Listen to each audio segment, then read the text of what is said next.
अकोल्यातील रामदासपेठ पोलीस स्टेशनच्या कार्यक्षेत्रात 10 एप्रिल रोजी सकाळी एक धक्कादायक प्रकार समोर आला। कागजीपुरा परिसरातील मस्जिद समोर गोवंशा क्रूरतेचा आणि बेकायदेशीर गोमांस विक्रीचा पर्दाफाश रामदासपेठ पोलिसांनी केला।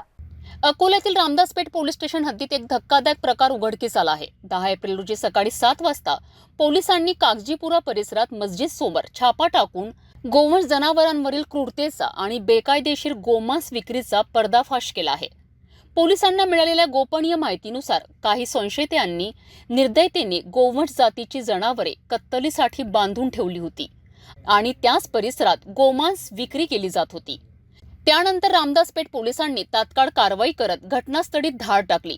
या कारवाई दरम्यान 3 गोवंश जनावरे आणि अंदाजे 45 किलो गोमांस पोलिसांनी जप्त केलाय। जप्त मुद्देमालाची किंमत एकूण 96,000 रुपये असल्याचं पोलिसांनी सांगितलं आहे। या प्रकरणी 2 आरोपींविरोधात गुन्हा दाखल करण्यात आला असून पुढील तपास रामदासपेठ पोलीस करीत आहेत। या कारवाईमुळे परिसरात खळबळ उडाली असून स्थानिक नागरिकात संतापाची लाट पाहायला मिळत आहे। पोलीस अधिकाऱ्यांच्या तत्परतेमुळे एक मोठा गुन्हा टळला आहे। रामदासपेठ पोलिसांनी उघडकीस आणलेल्या या प्रकारामुळे समाजमन ढवळून निघाले आहे। गोवंश क्रूरता आणि बेकायदेशीर गोमांस विक्री प्रकरणी तात्काळ कारवाई करणे हे पोलीस दलाच्या दक्षतेचे स्पष्ट उदाहरण आहे।